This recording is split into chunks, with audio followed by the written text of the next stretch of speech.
This is the Moshpit Backstage podcast for punk, metal and rock interviews and segments.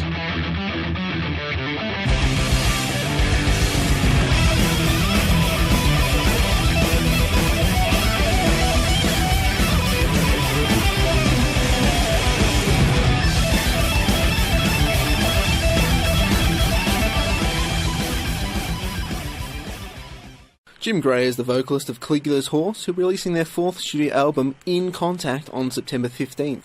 They'll also be touring Australia through September and October, playing in Melbourne at Max Watts on September 30th. Jim, thank you so much for joining me. Thanks for having me, man. It's good to be here.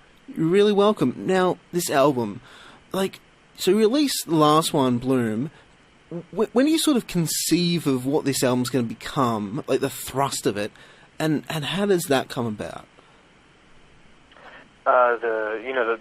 The concept or yeah, the concept, the musical direction, all that stuff. Well, I mean, basically we start by sitting down and kind of discussing the direction that we want to go in next. I mean, usually for us it's we try and step away, not starkly away from what we've done in the past, but we like to try and stretch ourselves a little bit and kind of do something a bit different. So, the point of difference for this one was that we wanted to specifically write a concept album, because I think the idea came from, originally, Sam had the idea that he wanted to try and write a side-length track, like a big kind of 20-minute long piece and release it kind of as an EP, because he wanted to challenge himself to write something that was that length, but that still kind of had an ebb and flow and natural flow to it. It didn't feel like a long song. It didn't sort of fall into progressive metal tropes and stuff like that. And from that point on, we started throwing some ideas around and ended up with the idea for the actual concept for the album, and then we just ended up kind of realizing that we were writing an album, so we just kind of went with it at that stage. The last song on the album, Graves, is lengthy, 15 minutes, 31 seconds, I believe. Does that come out of that long process of trying to write a long song, or is that just happens to be? Kind of both. I mean, once we started working on Graves, because what ended up happening is we ended up with a couple of the earlier tracks from the album that were really sort of coherent and kind of punctuated within a shorter period of time. And we got some good singles and some songs here, so let's do the album. But Graves, when we started writing it, it really felt like it had the scope of a large piece of music, and it didn't quite feel like it was leading us to complete itself. And I think the nature of how we wrote it is what led it to become sort of as gentle as it is in all of its changes. Like, everything feels quite natural moving from one part to the other, and it tells the story quite smoothly in that way. But yeah, Graves is definitely a product of the fact that I think we set out to be writing kind of bigger, longer, more sort of, I suppose, extemporized music. We talked, I think it was about a year ago, about your Turntail tour, and we sort of briefly went over the fact that you and Sam collaborate quite closely for the music and the concepts. Could you talk a little bit more about how that kind of works in practice and how it worked for this album? For this one, like for a lot of the time, Sam is off by himself working on the skeleton of the song. He'll have the fundamental ideas, and then they won't come to me or any of the other guys until he's had a chance to kind of polish that original skeleton and kind of put it together in a slightly cohesive way. So we have like a whole pile of like a whole pile of ideas lying around that I sort of write small vocal parts to or have little sparks from, and it's not until Sam and I kind of actually get together in a room and start working on these little pieces that things start tying themselves together, or maybe one of us comes up with an idea that will spark the rest of the song, kind of thing. I mean, that like you mentioned Turntail, that is exactly how Turntail came about. There was one breakthrough moment with that it kind of blew up. So, we write very well on our own, but when we come together, obviously the ideas are flowing a lot freer because we've got all this experience with writing together now. We have such a strong relationship. So I think with this time around, because it was conceptual, my focus in the room when we were writing together was fundamentally focusing on getting to know the characters in each chapter, because each chapter is obviously following a completely different, separate story and a separate character. and I had to know them really well. I had to understand the world that they were in and going through, so that I knew where the journey was going to take them. And that helped to kind of guide and sculpt the musical side of things as much as the lyrical side of things. So yeah, I suppose it's different for each album. Let's take you as an individual. You sort of got the idea that you want to be coming up with stuff, to bring to this table of collaboration. How does that process work for you as an individual? Well, I mean, anyone that writes or does anything creative knows that there's days when you're on and there's days when you're not. There's days when tunes or lyrical ideas and stuff will flow out of you easily as anything. It's like breathing. And then other days when it's a real struggle. But for me, when I write, I try to sit down and I try to focus for as long as I can. Usually it's not super long because my attention span isn't that great. But I do focus on finishing what I have open. Like I'll have my laptop out and I'll be writing sketches of lyrical ideas out, and I don't throw away ideas that are bad or not as good as they could be. I keep all the placeholder lines in there because they kind of give me a structure for, particularly rhythmically, or if I'm trying to fit sort of a phrase syllabically around something that I know is a good melodic contour or a good rhythm. I've got something written that fits the rhythm that I don't think is good enough, but I'll leave it in there in the line anyway, so that I can come back to it and have something like a framework to work off. Otherwise, you're sort of wasting time. But that's usually how I do it. I just put a little demo on loop, and I'll just hum away and put some shapes and vocal phrases together, and then from there I'll just be polishing lyrics for a little while. You mentioned the album's a concept album. Could you talk a little bit about the concept behind it? Like, where did it kind of come from in broad outlines? Like, what's the intention, purpose? What are you trying to get across with this? Well, I mean, fundamentally, it's about the interconnectedness of human beings. If you sort of like really simplified it into a single sentence, there's a couple of layers to this, and not to get into too much detail, but the underlying theme of the album is that all forms of art are an attempt by human beings unknowingly to remember a dream that all of us shared as sort of one entity before waking into individuality. So it's like, when you wake up from a dream and you kind of, it's on the tip of your tongue, you've completely forgotten what it was. But you're trying to explain it to somebody. That's essentially what the human race is trying to do through art. And like because that's too big a story to tell, I wanted to make it really kind of individual and personal and relatable. And so each of the chapters follows an artist of one kind or another. There's a sculptor, a painter, a poet, and a musician, a composer, and each of them is on a journey to reaching for something more or better in their lives, as well as reaching for the first dream in their art unknowingly as well. So there's a lot going on there, and it sounds a little bit complicated, but really the theme that sort of permeates the entire album is reach and the things that connect us across our many differences. Despite how different we are all sort of connected in this way. So when you say multiple stories, why is it multiple stories as opposed to just exploring that idea through a single individual? Well, because you're getting different angles on the whole thing, and again, because I wanted to imply that it wasn't sort of one human being's ability to see through the fourth wall of the album. It's across everyone. We're trying to sort of get that message across. That, and also because it adds variety to the sound of the album. You'll notice that each chapter is written very differently. That musically speaking, it's the Inks chapter, the poet, his chapter is very, very dark and has melodic themes throughout it, and there's melodic themes that kind of repeat through each of them, but they're entirely separate in that way. Now, when you're working on a concept album, you have an idea, like the sort of the spark of imagination that sort of prompts you forward in a particular direction, and you're working on it. But at what stage do you sort of realise or believe that it's complete, that you've done justice to this idea that you're trying to capture?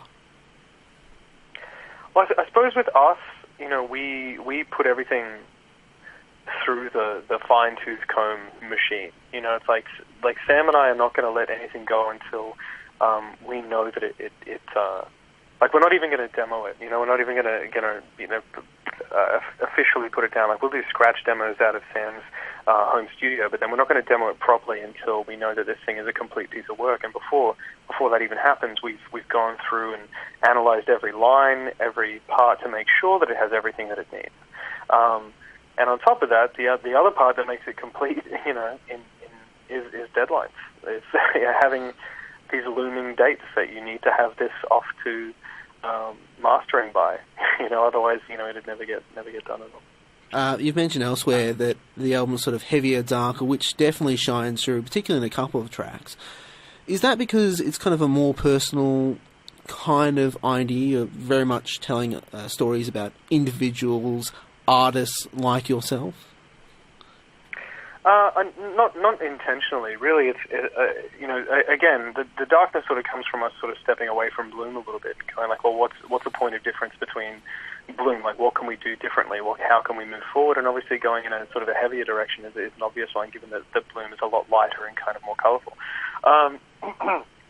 The other side of it is that like we all struggle. Like I've been struggling in particular over the last couple of years, sort of with issues of mental health and all kinds of things, and so. When I write, often, some of my experiences are reflected in the music, and if they're particularly tragic, or if I've written something that is a little bit tragic, obviously the music reflects that as well. 2 new members since the last album. Does that change at all the dynamic for writing or performing? For both, definitely. I like working with Josh, our new drummer, has been just super exciting, because basically from the moment that he joined the band, from his first show, we were sort of lucky for him, actually. Like, we played a hometown show in Brisbane at the Triffid for his first show, and it was kind of like a really welcoming crowd, very, very nice. But from that, I walked off that stage and basically told him immediately afterwards that, like, I'd never felt more safe on stage than with him behind the kit. Like, he's rock solid. He makes you feel super comfortable. Adrian is awesome to have around as well. He's been a good friend of ours for many years. And he's an incredible player as well. So that's really, and he's just the whole package, because he does all of our music videos for the most part too. So bonus there. But in terms of writing, it definitely does sort of change and shape the way that Sam and I approach things, because we can be a little bit more adventurous now. I mean, like, because Josh is such he's not just a drummer; he's a musician. He really is. He's the whole package. And I like, no disrespect to drummers at all. But those two things aren't usually the same. Sometimes they're mutually exclusive. But he is a musician and a drummer, and it's really, really sort of exciting to work with. So, for example, there's a lot more, I suppose, adventurous technical stuff, and more what people sort of usually refer to as progressive stuff on the album, on account of having his sort of skill set, because we know we can pretty much throw anything at him, and he'll either be able to do it straight away, or if he can't, then next week he'll come in and he's nailing it. So it's just awesome, man. Musicians kind of grow throughout their career. You talk a lot about a lot of bands, particularly the more progressive, adventurous ones, talk about challenging themselves. Now, when there's like growth, is that kind of something that just happens over time? It's just natural. You're performing, you're writing, and it all just accumulates into this sort of idea that you're increasing your skill or something like that? Or is it like the challenge of the creative process that you specifically put yourself in that makes you kind of grow? I think it depends on the kind of music that you're making. I mean, like, for example, if you were writing genre music, and there's not a great deal of room for you to experiment or grow or test your boundaries there, because this is where the breakdown needs to be, or this is where, we need the poppy chorus and the scream vocals and the verse, or vice versa. It's like, there's not a lot of room for that. But I suppose if you're writing music in the way that we are, we're trying to create art for art's sake, and we don't care if no one hears it, it's just for us, then in that way, of course we're going to be pushing ourselves, of course we're going to be testing our own abilities and kind of taking steps forward, because otherwise we're just repeating ourselves, and why would we do that? If your art, if your music is a genuine and honest articulation of yourself as a human being and a reflection of who you are, then of course it's also going to change over time as well, because naturally we all change and grow. Like, I'm not the same person as I was 6 years ago when I was working on writing the material for The Tide, the Thief, and River's End.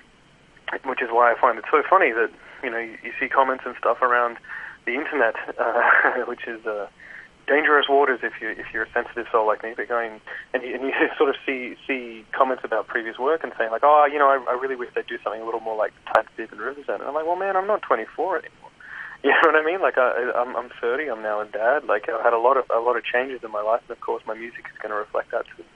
So yeah, I think if you're writing music for art's sake, then absolutely you'll be challenging yourself. But I can't speak for anyone else really. Going back specifically to some of the music on the album, Inertia and the Weapon of the Wall. Could you talk a little bit about that track? Because it really stands out on the album. Oh, cool. Does it stand out in a good way or a bad way, you reckon? In like an interesting way, like it really sort of like I love the music on the album. You're like, listen, this is really cool, and then something pops up that I definitely wasn't expecting. I've been sort of dabbling in spoken word poetry for a little bit now. Like it's still pretty new to me, but I've taken a couple of my pieces on tour and performed them at Caligula's horse shows. Inertia included. I've performed that at a number of shows around Australia. And it's kind of a nerve-wracking thing, actually, because, I've been singing since I was 9 years old. Like, that's not something that sort of gets me nervy in front of people anymore. But standing up in front of a microphone, completely a cappella and delivering poetry, it gets the heart racing. It's pretty exciting. But yeah, I had kind of the bare bones structure of a couple of ideas for Inertia, well, what would become Inertia, pretty early on in the piece, and I think that actually inspired me to create the character of Ink for Ink's chapter, to have a poet as one of our artists on the album, because it was sort of an exciting idea to maybe throw in some of the spoken word stuff that I've been performing, and Sam did an incredible job of creating the soundscapes behind it and trying to create sort of sonic imagery of the sort of nightmarish cityscape that Ink is describing in the poem. So it's definitely a bit different. I think it's going to polarize some people, but I think it's kind of important to be, again, pushing ourselves and pushing those boundaries too. I think the particularly good thing about that is it's both sort of form and function. You're saying something about the character in what the actual form of that track takes. I think that's really quite clever, really. Yeah, cheers. Yeah, one thing that excited me was that, the final line of the poem, spit in the cannon's mouth and tell an ink censure, is actually a reference to him talking about the writing on the wall and how ironic it is that people assume that the writing's on the wall, and so they sort of stay static and they don't take action, and he's kind of urging them to take action and do what the writing says. But people within the story, the way that I see it, would have misinterpreted that and assumed that that was his moniker, that was his name, and so that's why he actually picked up the name of Ink. So that's just a little bit of lore stuff that is probably, it's not discernible by anyone but me, the person who wrote it, but never mind. I get excited about that. I'm working on some like conceptual stuff at the moment, and like it's kind of a weird feeling that knowing like a lot of the stuff that you kind of develop in this world is that like most of it's not going to be known to anyone except maybe some of the other band members. How do you kind of separate the fact that you're performing a particular thing that people may extrapolate from and understand, but they're probably never going to really understand what you're truly talking about? Yeah, but I'm not sure that matters really, because my preference is that people are able to take their own interpretation. I mean, my entire kind of manifesto when it comes to writing conceptual music is that I am not going to slam my story down your throat. That's the last thing that I want. I'm not a big fan of, and this happens a lot, this is a trope in progressive metal, that that people write their story and it's scripted, and there's characters saying this and describing things in a certain way, so you can only get what they intended out of the story. And the way that I write, the way that I prefer to write is to create the imagery of a story based on the fact that I have a really detailed understanding of what's going within that story, and I can paint enough of an image that people can either discern the story that I intended or relate to it on another, maybe more personal, deeper level that I could not have imagined as the person writing it. So I get really excited about finding layers of meaning within what you're writing, despite it being conceptual as well. So yeah, I would urge you not to, if you're writing conceptual stuff yourself, like don't ram it down their throat, man. Let them figure it out. I'll take that advice on board. Now, I saw you support Sleep Makes Waves earlier this year. Great show. I'm going to see you in September. Thank you. Now, when you're performing, like you mentioned earlier, you know, there's kind of a difference between what you're actually doing there, and you kind of come out and do something. In terms of, like, if you're there singing, that's totally natural. If you were there doing poetry, that's a lot different. Like, when you get out there, like, what are you trying to do? I know it's kind of a stupid question in a lot of ways, but, like, what are you there, like, in your head, like, what are you trying to do? I guess, you know, the whole idea behind the Caligula's Horse live show is that we want to have a conversation with people, essentially. You know, I don't want it to be one-sided in any way. So, you know, when you get up and you see, and again, just avoiding progressive metal tropes. You know, yes, Sam is an incredible guitarist. Yes, Josh is an incredible drummer. Yes, they're all great players. And I go, all right. But yes, that happens. But like, that's not the purpose of the show. The purpose of the show is a celebration of the music and one another, right? So, you know, when we get up, I'm not going to be standing perfectly still. There's not just going to be like us standing there playing our instruments going, look at how amazing we are. Isn't this incredible? And everyone standing in the audience having exactly the same, you know, static experience. You know, I want it to be physical and have that conversation. I want people to kind of party and celebrate. So it's kind of us, like, mixing, like, for me, I guess, you know, all of my influences growing up being a teenager in the early 2000s, you know, with, like, the birth of new metal and kind of, you know, rap rock and stuff where everyone's moshing and having a great old time. And kind of applying that same kind of like live performance model, I guess, to progressive metal. You know, trying to blend those worlds together. You played with some really cool bands over the past like year or so. Opeth, Anathema, Pain of Salvation. Like, what do you get from the shows? Is it a personal experience? Do you learn something? Like, what do you get performing with bands that I know at least two of them you've got on influences on your Facebook page? Like, what do you get from those shows?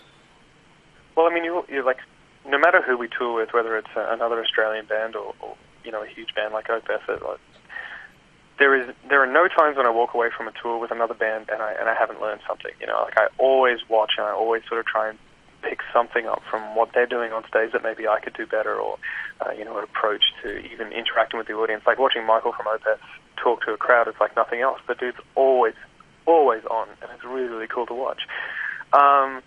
But on top of that, you know, we're in this for the experience. You know, it's not like we're getting paid. You know what I mean? Like, it's, you know, we're not rolling in cash right now, based on writing obscure progressive metal albums.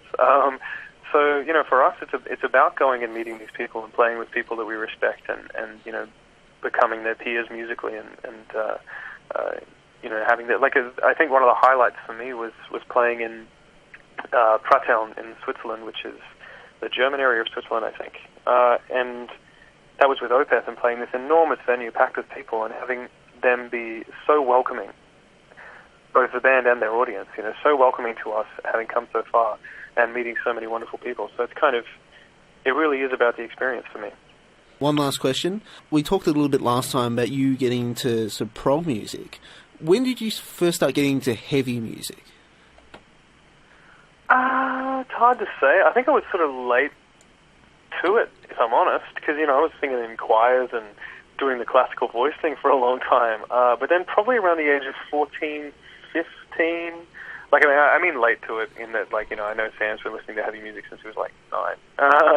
But all his black metal roots. But for me, you know, maybe 14, 15, however old I was when Toxicity came out by System of a Down, I think that was kind of the moment for me, because I dabbled in a little bit of Silverchair and stuff before that, and that was pretty exciting.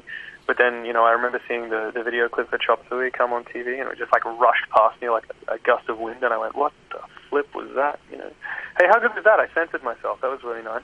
But yeah, no, you know, I was you know, it just absolutely blew my mind, and from that point on, I was like, yeah, I think I kind of want to do that. But yeah, that was the seed. That was the seed, definitely. Caligula's Horse, they'll be releasing their 4th studio album, In Contact, on September 15th. They'll also be touring Australia through September and October, playing in Melbourne at Max Watts on September 30th. Jim, thank you so much for joining me. It's been an absolute pleasure. No worries, mate. Good times.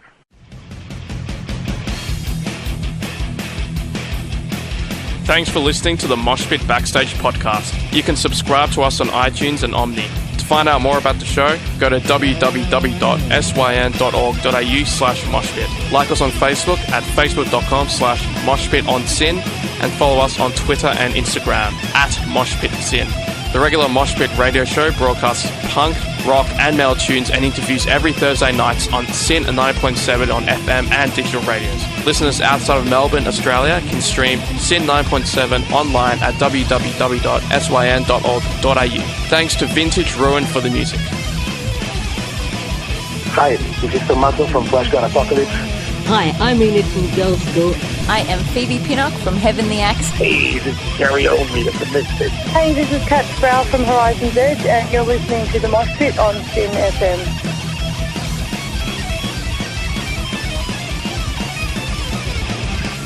Hi, this is Einar from Leopard. Hi, I'm Virginia Lilly from the band Lily. This is Raul from 1349.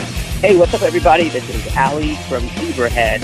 Hey, everybody, this is Charlie Benante with Anthrax, and you are listening to the Moshpit on Sin.